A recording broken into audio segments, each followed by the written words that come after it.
Good morning. Friday is International Women's Day throughout the world, so it makes sense for us to check our pulse here in Michigan on how we are doing with the social, economic, cultural, and political achievements of women.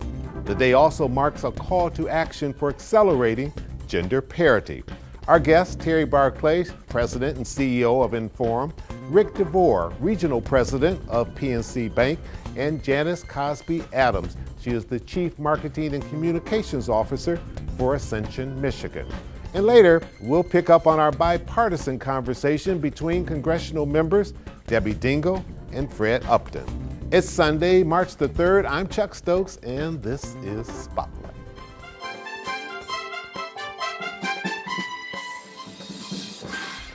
And welcome to Spotlight as we talk about a very important topic and a very timely topic. And Terry Barclay, you've been here before. Rick, you've been here before. I think this is the first time. I don't know why in the world it took us so long to get you here. First time. Thank you. All right, we're glad you're here. International Women's Day is just a few days away on Friday of this week. If you had to give Michigan a report card, what would it be? I would give Michigan a B. Okay. Right. You know, C plus, B minus territory. Yeah. No, we've made huge progress. Chuck, there's no question about that. And I guess that's the big question, because we've talked about this before. We're making strides in the right direction, but we're not there. We're not there yet on certain levels, and I think that the stubborn, sticky one is women in leadership roles. You know, women are fully 50% of the workforce, and they're making strides in terms of pay equity. All of those things. Look at what's happened with Michigan, with women in Michigan politically. You know, record number of women running for office and winning office. But we have more work to do to get over the top with the leadership positions. Okay. Rick DeVore, I was looking at some of the statistics. Standard & Poor's companies in the C-suites, women are only 25%, board positions 20%, and CEOs 6%. What's going on with that? Well, I think, you know, quite frankly, and that wouldn't probably reflect our firm, you know, but I would tell you that I think it just needs to be more intentional about that. There's tons of qualified women out there. And when it comes to board seats, Terry and I have talked about this many times. Some companies want only CEOs to be on boards. There's lots of women that have a lot more responsibility at their firm than the entire market capitalization of the company we're talking about. And that would help increase the diversity as well as more the gender. And I think that's what you and I experienced with Max Straub. I mean, I'm on a public company board, and quite frankly, Max has more responsibility in her position at Bosch from a sales standpoint than our entire company. But she's not a CEO. And so I think that's one example of breaking something down where, you know, she's very qualified, but didn't have that moniker of a CEO on a public company board. And I think that's coming down, but not fast enough. Janice Cosby Adams, you're with a big company, correct? Ascension, Michigan. Talk a little bit about how your company deals with this, but also the hat that you're wearing, because you're very involved with Inform and other women. Correct. You know, I have a saying, actually it's from Shirley Chisholm, who was the first African-American woman in Congress and ran for president. And I have a quote right next to my desk, and it says, "If you don't have a seat at the table, bring a folding chair." And that's the way I look at it. And I'm fortunate to work for a wonderful company, healthcare company, one of the largest in the country, that really likes to elevate women. And I think that, you know, this is something that all companies struggle with. However, I think that we have to take responsibility. Women, we struggle with promoting ourselves. It's an uncomfortable thing for us to do. And I think that we need to mentor, and we in our company, we like to mentor women, not only mentor women, but sponsor women. And there's a big difference between the two. Mentoring women is when you give advice and you give suggestions on a career path, but when you sponsor a woman, that means that you are removing barriers because you are in a leadership role and you can help them navigate through their professional career within that organization. Talk about this process of how you're trying to change the numbers and change the dynamics and what you're doing. Well, we've been working for a long time to make sure that women are prepared, that they have the skills, they have the networks to accelerate their careers. And that has gotten us so far. I think what's going to so get that when us, they get that opportunity, they're prepared. They are prepared, Right. they're ready, they're qualified, they're confident, they're ready to step into those roles. I think what's going to get us the rest of the way is the pull of men, male leaders who get the case for diversity and inclusion, who get the power and the profitability, quite frankly, that unleashes at companies. And as Rick said earlier, become intentional about what they can do in And that's their probably a key positions of word, power. become It is. intentional. Become intentional. All right, hang on. We're going to take a quick break. When we come back, I'm going to pick up with you, Rick, and I want you to talk about the men as allies and as the guy in the group, what you're doing to make things happen. Right. We'll be right back. Stay with us.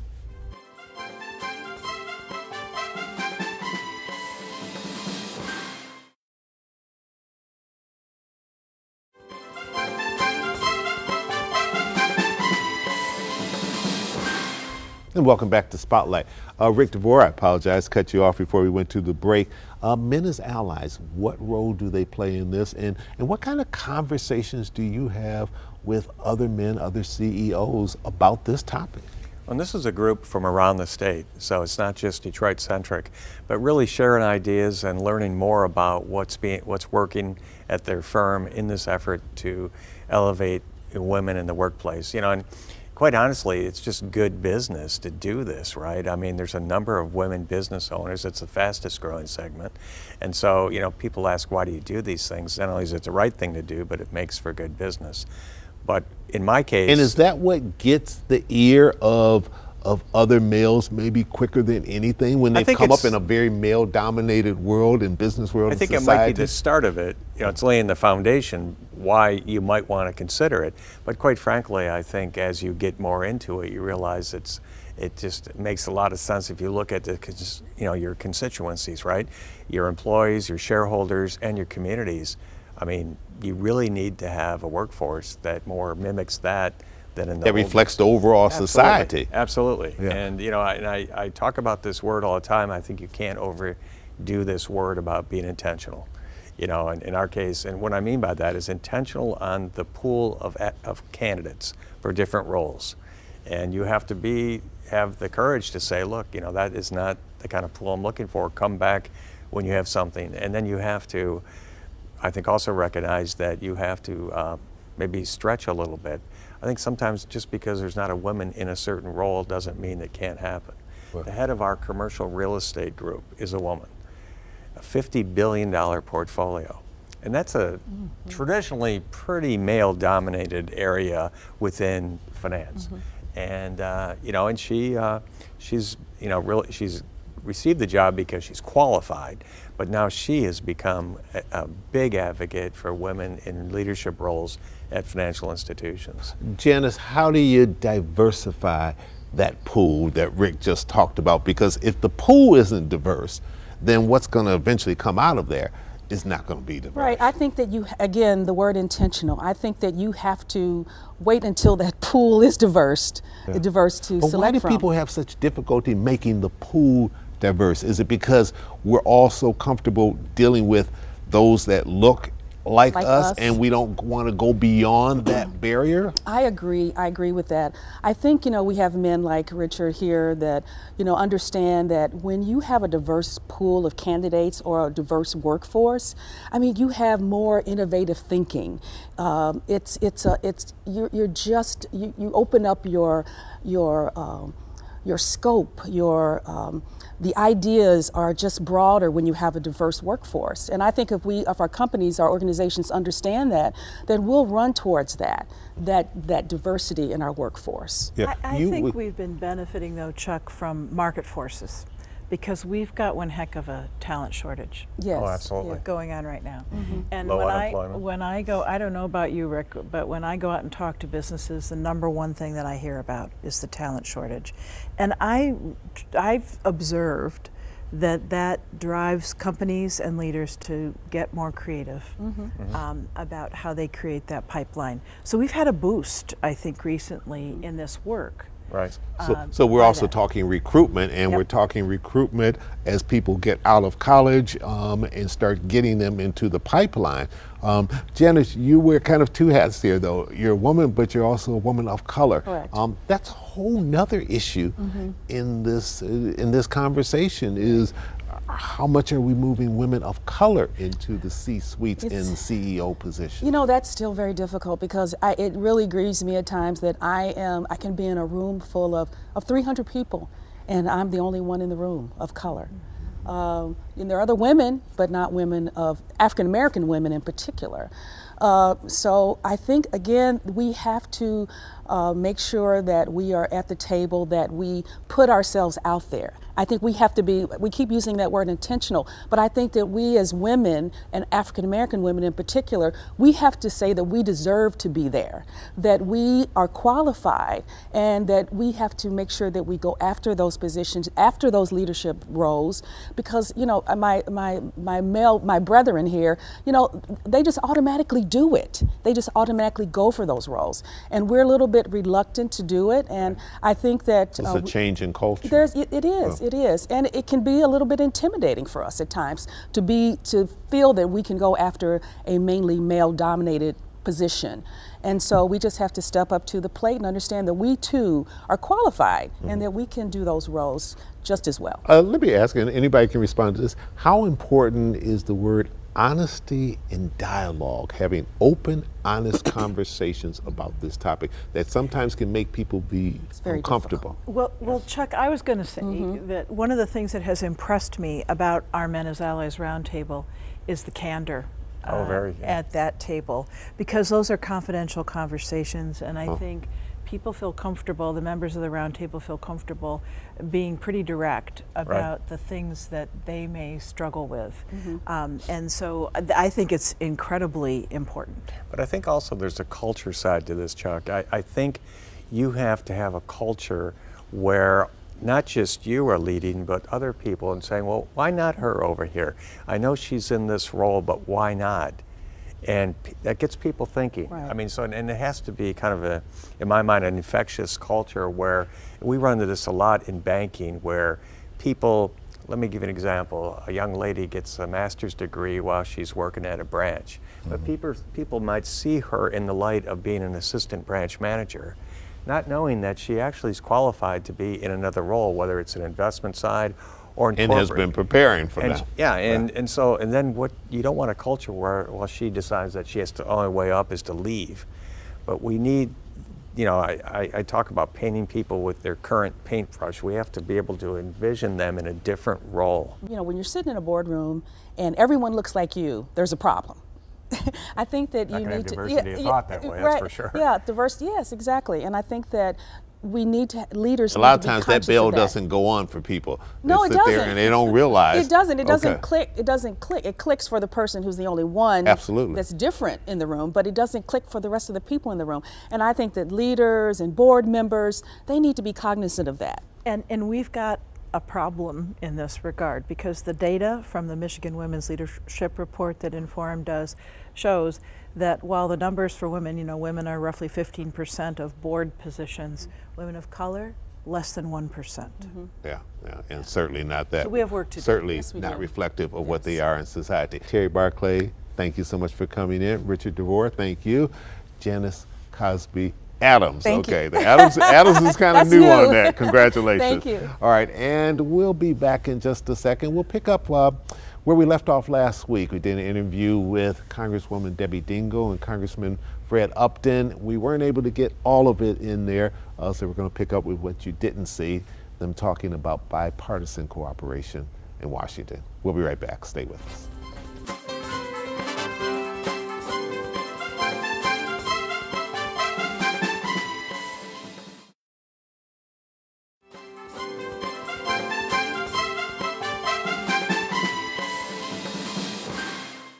Why is that important that the two of you continue, because you've done it before, to go around this state and other places to say to people, Democrats and Republicans can work together? Well, we have to. We have divided government, and the only way you're going to get things done is if you work with each other and you can make the compromises and you move forward. Whether it's stem cell research or it's the Great Lakes, those things that we in Michigan unite around, you're working with your colleague to try to push those. What do you think in this next Congress, what do you think is doable that you'll get done, and what do you think will be the major obstacles? Well, I think there are a lot of issues that we can work together on. I think if you look at health care, now we've had this history of total battle, but every person has a constituent that's a diabetic whose insulin costs have gone up $200, $300, $400 a month.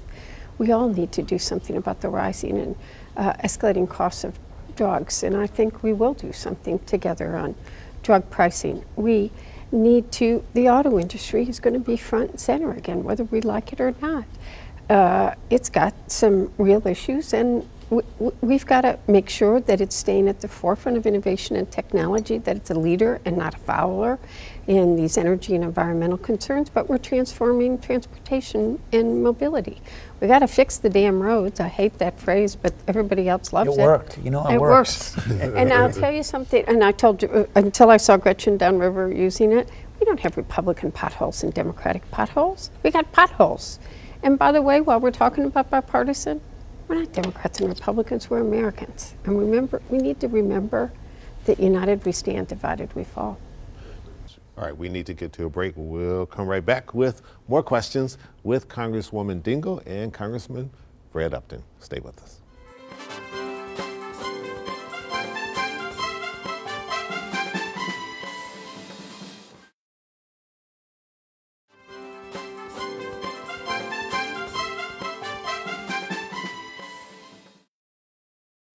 You are both members of the Energy and Commerce Committee. Your husband once said, and I think he said it to you and others, what's the jurisdiction of that committee? And you said anything that moves is energy and anything that doesn't move is commerce. That's right.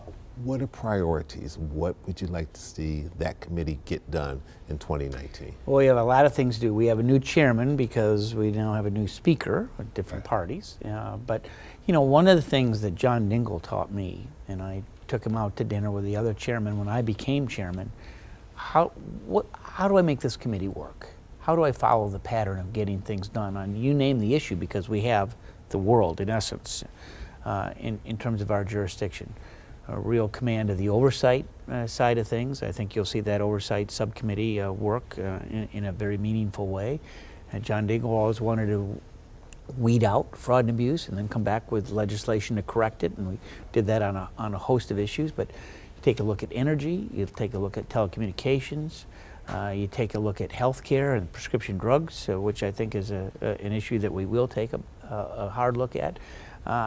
I'm the top Republican on the Energy Subcommittee. Protection of our electric grid and our gas lines as we take on these new thrusts on cyber that come against some of those infrastructure projects. Broadband, how do we get more into rural communities? We got a big plate, and we're going to work together, I think, on a good number of those issues. You're right, the House is now flipped. Who's new chair of the Energy and Commerce? Well, it's Frank Pallone, and Frank Pallone. You guys get along well? We do, and actually, he was my ranking member when I was chairman, and I looked up his history, and one of the big issues that he did was banning microbeads. He introduced that bill year after year, and nothing ever happened. Guess what? It's the law now. You know who started the microbeads? You. John Dingle. John Dingle, yeah, well. He picked it up. Yeah, but we know. So microbeads, what are they? Well, they're these little, you know, often plastic pieces in cosmetics and toothpaste and all those things, and of course they don't you know, get eliminated through the wastewater system, so they get into our lakes and streams. The fish eat them, and we eat the fish, and it's a big pollutant, and we now ban them. We've got the industry on board, and we passed a law President Obama signed to ban microbeads, and that was Frank Pallone's big issue. All right. What are you going to push for on the Energy and Commerce Committee? I think we've talked about some of them. I think global climate change is real. We have a real crisis in this country in about a dozen years to save our climate, so I think you'll see us push for environmental legislation. We both are worried about PFAS. We're the ones that got EPA to come to Michigan. We need to worry about safe drinking water. What are the other things that we need to do? Protecting the auto industry, but making sure that they're doing what they need to do so that we are helping to continue to clean up the air we breathe, the water we drink. Net neutrality will be a critical issue, pre-existing conditions. I mean, Republicans and Democrats, how it played out last year, and I'll never understand why the Justice Department wouldn't defend it, but every American, you know, if someone has diabetes or heart disease, cardiac disease, etc., needs to be able to have access to insurance. I believe every American's got a right to quality, affordable health care. We're going to continue to fight for opioid and drug addiction. We have no small list of issues. Fred talked about cybersecurity, privacy, Facebook, Google. I mean, our plate is long, and there are a lot of issues we've got to take on. Because the president has been pretty controversial in his 2 years in office, there's a good chance he may be challenged within his own party for 2020. Do you expect that to happen, and do you want it to happen? As I look at it, I don't think he is going to be challenged. I think that he has a pretty strong, you know, I think that his cards are on the table. I think it will be very hard for someone to get more than 50% against him. That base, we see the rallies and everything else. We know how hard it is to challenge an incumbent president. You don't think William Wells or others will jump in there? I don't think so. I think that his, you know, and I look at some of what the state parties are doing. South Carolina, which is an early key state, they're like not going to let anybody on the ballot, it looks like. So it's hard. And by now, you'd see people that are already waving their hand. You know, that list is going to be, I don't know, a dozen, 15, 16 people before, 20. You know, too long. I know it's early yet. Do you have a favorite? And do you like the fact that this field is getting so crowded? Does that help or hurt the Democrats? I think it's probably going to create some issues that are going to have to be managed. I am not going to endorse anybody. I know every single candidate that is running. And I'm inviting every one of them to come to Michigan in the 12th district. I want to see how they do. I want to see how they interface with people. I want to see where they stand on the issues and how they play. And I'm going to wait and see how the people of my district respond to them. I think all of us would do well to wait and see how well they do.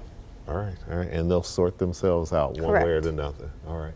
Congresswoman Dingell, thank you so much for coming in. Congressman Upton, thank you for coming in. Pleasure. And good luck as you continue to tour not just Michigan, but I imagine you'll be going to other places around the country as proof that Democrats and Republicans can and do work together on Capitol Hill. We have to remember something. We're Americans. That's right. Why do we have to put these labels? We're not Republicans or Dems. A lot of people wanted that. You're absolutely right. We're Americans first. Special thanks to all of my guests. Next week, one of our guests will be Alicia Bell. She is the new chair of the Wayne County Board of Commissioners. I'm Chuck Stokes. Have a great week.